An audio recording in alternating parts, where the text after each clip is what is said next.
I've been traveling around New England and New York for the last week visiting colleges, and it's really helpful sometimes to visit a whole bunch at one go, because it helps me anyway to make some meaningful comparisons among schools and among the different approaches that these schools have, not only to specific academic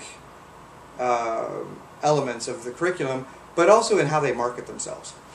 One of the things that's interesting is that every school I've been to this last week has focused on research and how important research is at the university or the college, and how many opportunities there are for students to do research.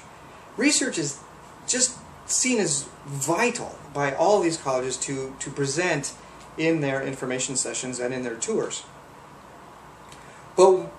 But the comparison again is helpful, because you start to see that everybody's talking the talk, but not everybody's walking the walk. So, for example, a couple of universities I visited, Bates and Princeton.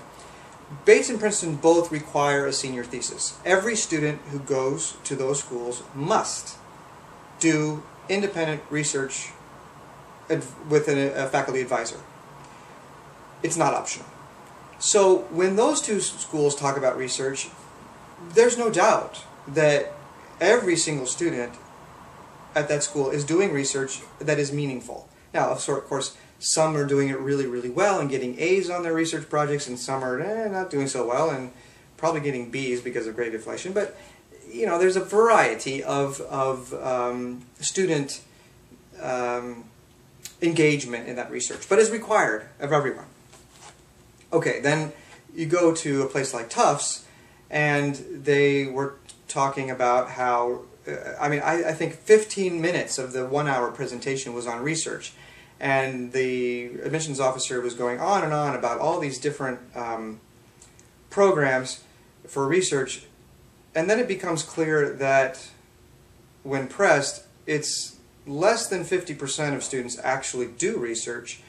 And he talks about these summer scholars programs and how kids are doing this and that, and oh my gosh, it's so fantastic. And you can see the parents, their eyes widening, wow, totally cool.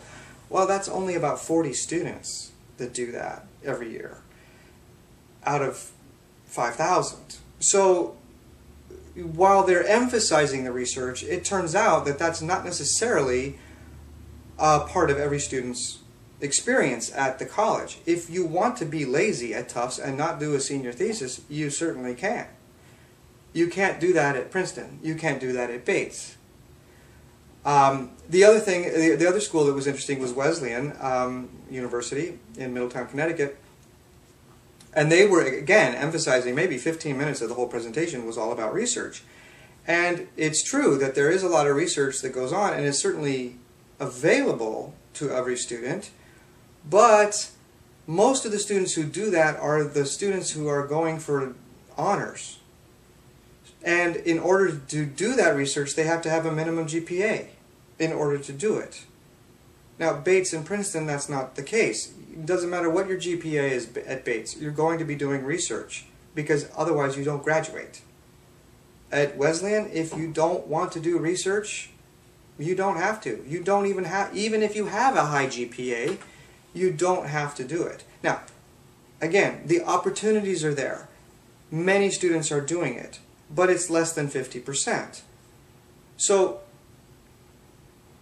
the fun thing for me is that I can see that these opportunities do exist, and it's really important for students and parents to hear this in their marketing pitch when you go visit them.